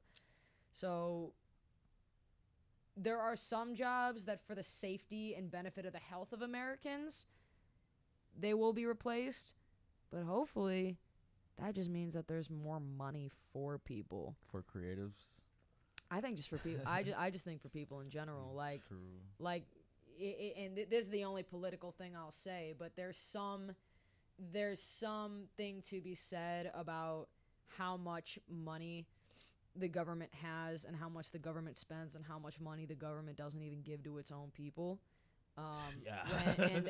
Everybody wants to make it complicated. Oh, you can't just give people. I'm like, yeah, you can't give people free things. You do have to give people things that they have to earn. But I think at the same time, you do need to give people a chance. And the things are already hard enough. What's a monthly allowance just to make sure you got food on your table and your light bill is paid? Well, when they're giving everybody else in the world fucking more money than they're giving our own people, it's like, what the fuck? Exactly. And so hopefully if robots do become more integrated citizens, like, you know, who knows what that'll do to the cost of goods. If they're working all of those jobs, labor might be cheaper. But then if they start developing a consciousness and then they want money too, then I was gonna say, how long do you think we'll be able to survive before they decide to take over? I'll be dead. I tell my folks all the time, I'm so glad that I'm almost 30 because I don't think I want to say, you know, we will last another, I think, 500-600 years. But I think that's even being generous just because of how dumb we are. And we, you know, I don't know, human beings are so smart, but like they killed Nikola Tesla. Like we could have had free energy. You know what I mean? Go ahead. I was watching this Elon interview, and he was saying that it would only take a couple power plants to like like solar plants to light up the entire United States with energy.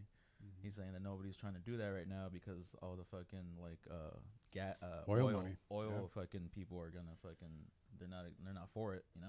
Oh no, but I mean, like, you know, J.P. Morgan was financing all of Nikola Tesla's projects until he found out that he was trying to create free energy for the world, and then once that came out, then they stopped funding him.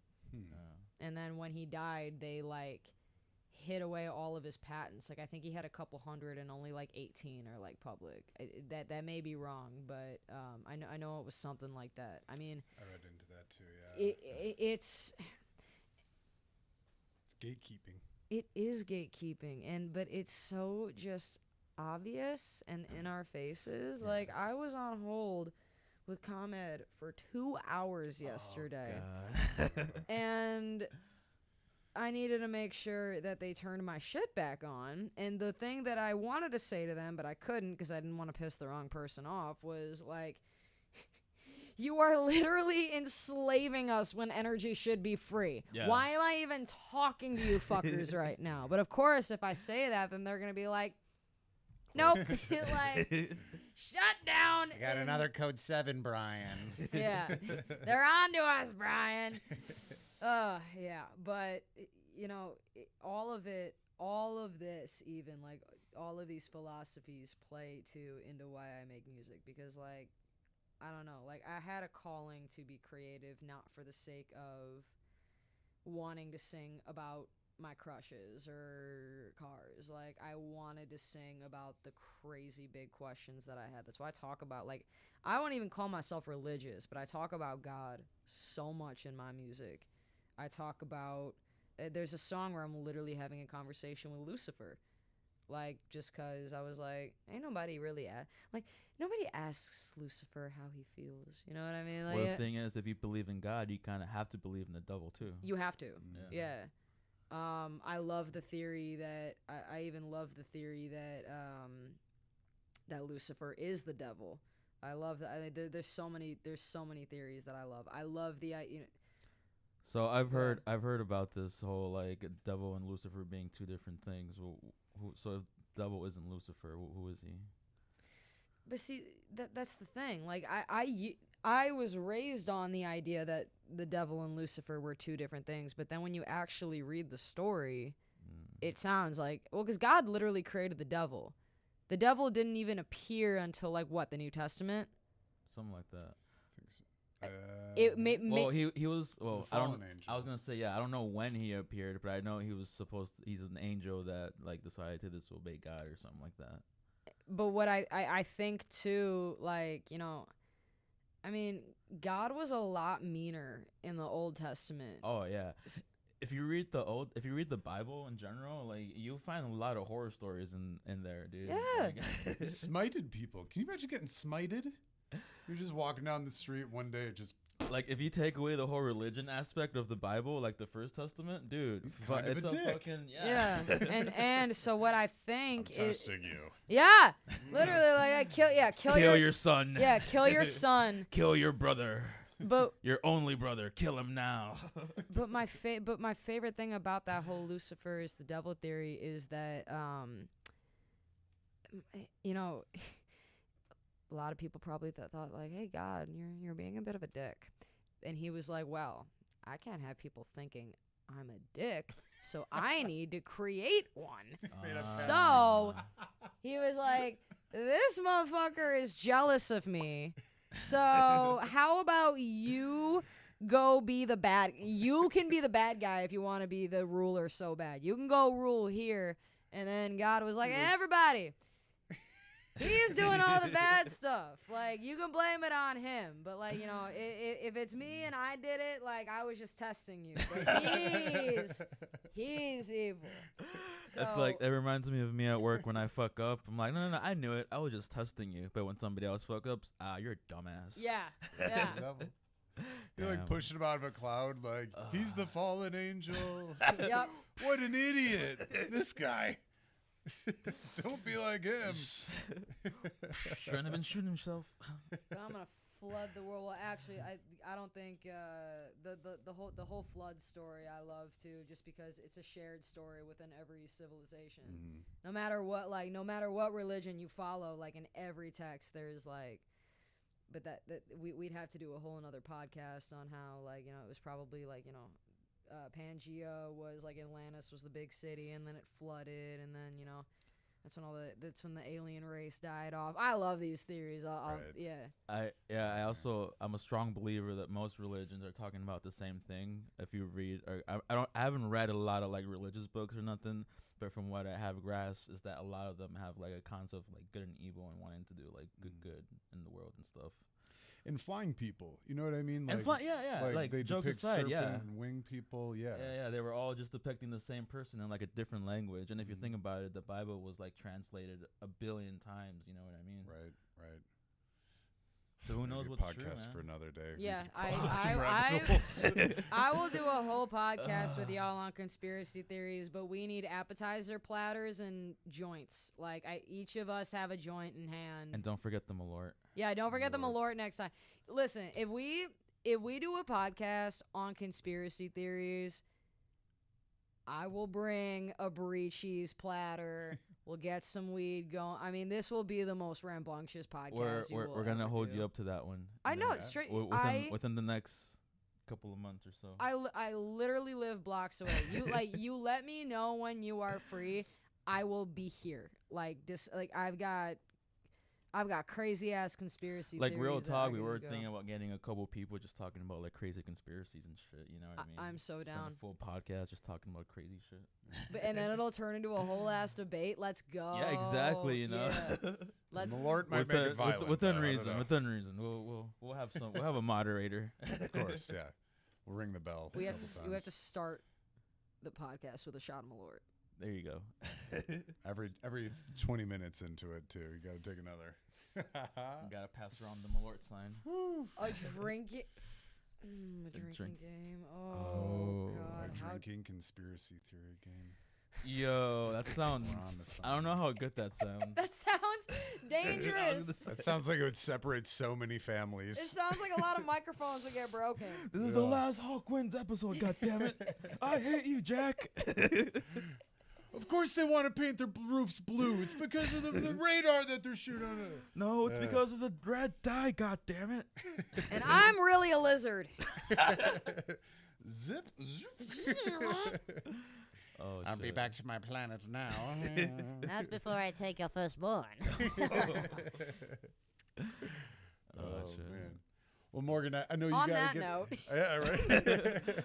It's about that time. On that note, 9/11 was an inside job. No, it wasn't. Might have been. Fuck it. I don't know. We are going to wrap up here in a second, though. But I was hoping that maybe you can give a little inspiration to the young musicians out there. If you were to give yourself some advice when you first got started, or even considering getting into What would music. 26-year-old Morgan tell like 10-year-old Morgan?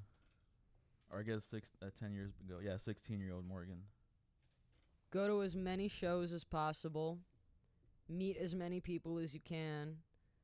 Rehearse as much as you can. Learn as much as you can. And most importantly, believe yourself. Or believe in yourself. But not just as much as you can, but like believe in yourself to the point where you're really going to be putting in the work. Yeah. Well said. Very well said. You got any other questions or any other things you want to let the world know? If you're before we not a wrap it Morgan up? Gold fan, become one. Yeah. Absolutely. That's an and we're- order. And we're going to have Morgan's information down in the description below, so be sure to check her out at Morgan Music, Morgan Gold Music. Check her out, Spotify, all the streaming platforms. Sincerely, when you listen to her once, you're going to be super into it. And we are going to read out some of the last comments of the night, too. We have Emily dropping in saying 30s are the best. Does it hurt to turn 30? Bro, it does. Gravity, hangovers, and heartache hurt a lot more when you're 30. Damn it. And all the check engine lights start coming on, too. It's rough. I'm so glad to feel a chair underneath me. I'm like, do a lot of that. Oh, God. I'm going to get old. I'm going to need like a pad underneath my chair at some point. Take care of yourself now. Take care of yourself now. Fuck. So I can't do 4 tabs of acid anymore? Maybe cut it down to 2. Fuck. Moderation. Damn it. We also had Dontrell Mack saying Morgan for president. Yeah. And then he said, they said Malort after. I believe Mort's maybe your running mate. Malort. Okay, I'm down. Last Malort is my run. I did have a last question. If you were the president of the world, the entire world for one day, what law would you pass? The entire world. One law. Everybody's got to do shrooms There you go. just once. It should be like a class in college. Yep. Psychedelics 101. Yeah, why not? I feel- Everybody's got to open their mind. Imagine My- if the politicians did that and they realized that people are actually just people. Bro, Not- imagine like a hippie Trump. Right. That's what we need. There are billions and millions of trees out there. I no longer want to destroy them. We have the best trees in the world. They're eating the carrots. They're eating the beets. The kids are eating the broccoli. What do you think hippie Trump, like, what would hippie Trump's band be? Oh, fuck. Like the name of it or who would be in No, it? like what band does he stand? Is he a fish head? Is he a deadhead? Fuck. He would probably be the most generic and just say fucking Deadhead. Yeah. Probably. I can't see him being a Dave Matthews band.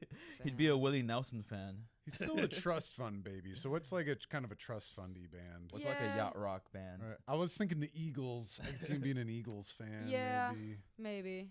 Definitely not a fish head. Yeah. I feel like it's too silly. Welcome to the Hotel California.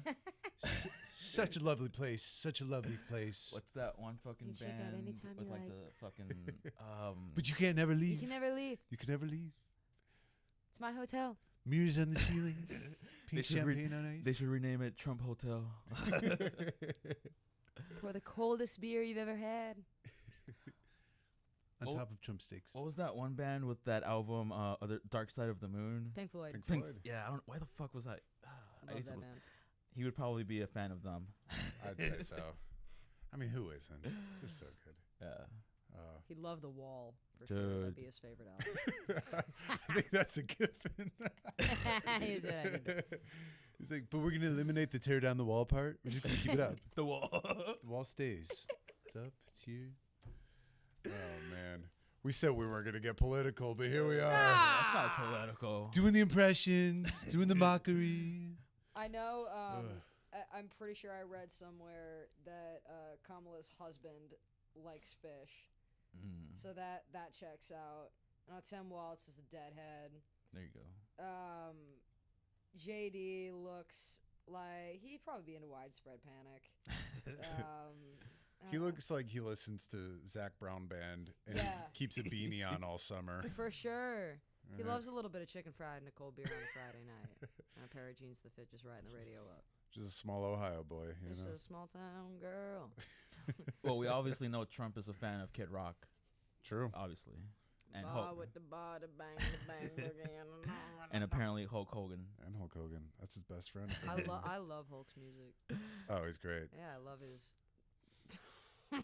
I am a real American. American. Yo, like For I'm not the a Trump right. fan at all, but like I would just tune into his rallies just to see like the spectacle of it. You know what I mean? Like he's got like fucking Kid Rock and Hulk Hogan and stuff. Like it's a Yeah. fucking show, bro. Puss in Boots shows up or some shit. Like, who knows? And then he'll like fucking say the wackiest things. It's like it's like a spectacle comedy show of some sorts, you know? Right.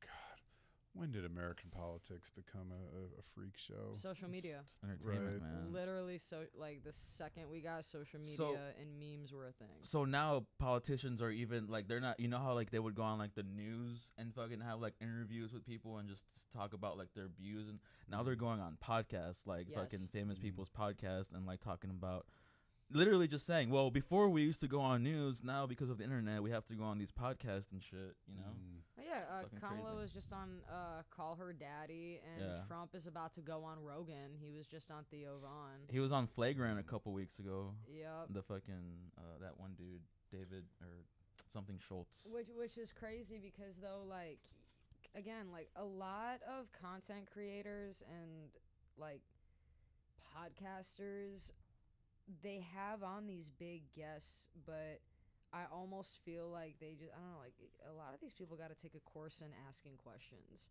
because they're kind of just like, so what do you Guilty. think? What do you think of this? And it's like, well, no, you guys are asking great questions, and and no, I'm serious. Like I've done some interviews where folks just like don't know how to transition, they don't know how to have a conversation, and I mean, like, look, like if you're a professional, of course, like, you know, like props to you. It's just like I do have an issue with, I think, like, it's different if a celebrity goes on a podcast, but you're a politician. Like journalists on like, you know, CNN and the big news corporations, like they are taught to ask hard hitting questions. These podcasters just want to make their guests feel as comfortable as possible. That's why all of these politicians are only going on platforms where they feel that their political values align with the hosts. You're never gonna see Trump go on Call Her Daddy. You're never gonna see Kamala. Probably will not see her go on Rogan. You know what I mean? Hell, you won't. He will never. Like Trump and Elon hosted a space on X together. She's not gonna do that. Yeah. So that's the thing is like I like how relaxed you can see a political opponent, but I don't like how we're literally treating it like they're interviewing Drake. Like That's it's how the rest of the fucking world president. sees it now. Like Yes. they just think that we're just having like fucking like pop culture people just be presidents now. You know what I mean? Well, Like, Trump no- basically was a pop culture person, and so that's what I'm why. saying. Yeah, that's why. what I'm saying. Yeah. Yeah. Right. Shit, man. Morgan One- for president. Man, I'll be Morgan for I'll be fucking pressed. Like fuck it, just do Fuck it. it. Morgan much. Malort party. I'm casting my ballot right now. If you vote for me, it's a shot of Malort for everybody. You There you gotta pay go. for it. Huzzah. Oh shit. No free Malort. Never mind. I'll only take it if it's free. All right, fine. I'll do. It's a politician's promise. It'll be a free shot. There you go. That means it That's ain't the happening. worst. I just said it was a politician's promise. You can come to the conclusion. Oh shit. Are you just lying to me to get a vote? That's what they all say. Hmm. You said that. Not me. I'm just gonna smile and wave. Smile and wave, God, just like my ex-girlfriend. Oh, Damn. shots fired. To Uh, my ex-girlfriend. well, what do you say we wrap it up? I think we got to get Morgan on out of here. But Morgan Gold, thank you so much for joining us tonight. Sincerely, we greatly appreciate it. I just want to say it's you're fun, you're funny, you're spunky, you're very forward with people, which I appreciate the shit out of that about people. And I wish more people were the way you are and being upfront and being honest and being vulnerable. It's a beautiful place to be, and you're incredibly outgoing. And, you know, I wish you all the best of luck. and keep extending out that hand. You know what I mean? You never know where a good friendship can lead to in the world. So keep putting at it. You know, you're putting in a lot of work thus far, and you only got one way up from here, my friend. Uppity, uppity, up. Uppity up, yeah. Thank you so much for having me on here tonight. Seriously, both of you. It was a lot of fun. Absolutely. Thank you for coming. Yeah. Yeah, thanks for joining us.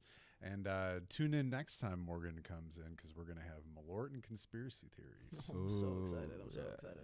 Malort, if you're listening, we're always looking for a sponsorship. You know?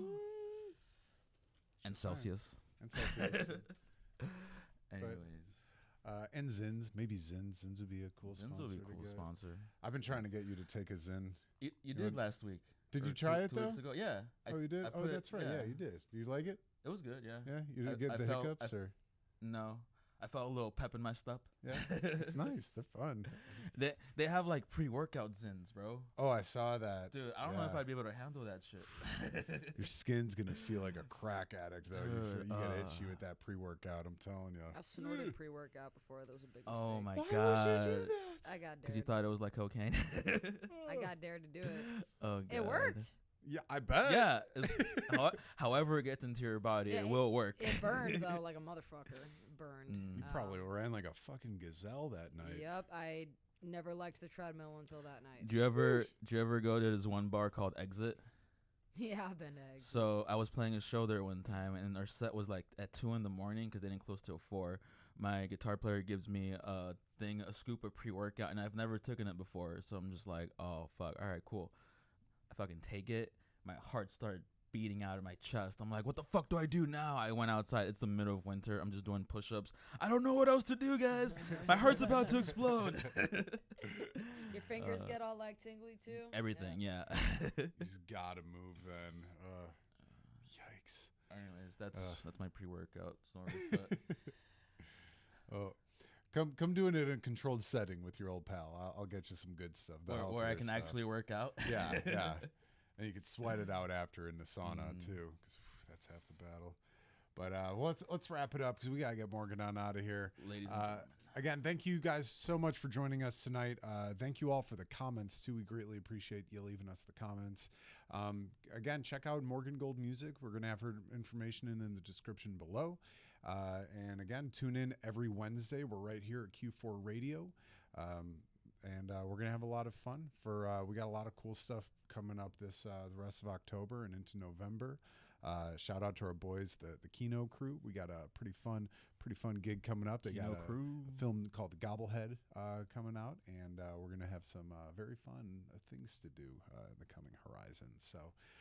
Yeah, be sure to subscribe, like us. If be sure to share some of Morgan's music as well. Please share it. Costs you nothing to do. Just hit that share button. Say, hey, this musician is fucking awesome. You should listen to them, and people will do it because even you can be a musical influencer, kid. Even you can stop the gatekeeping. So again, thank you guys for joining us. As always, my name is Jack Dwyer. And I'm Jay Smooth. Thank you guys for watching Hawk Wins. Have a Peace.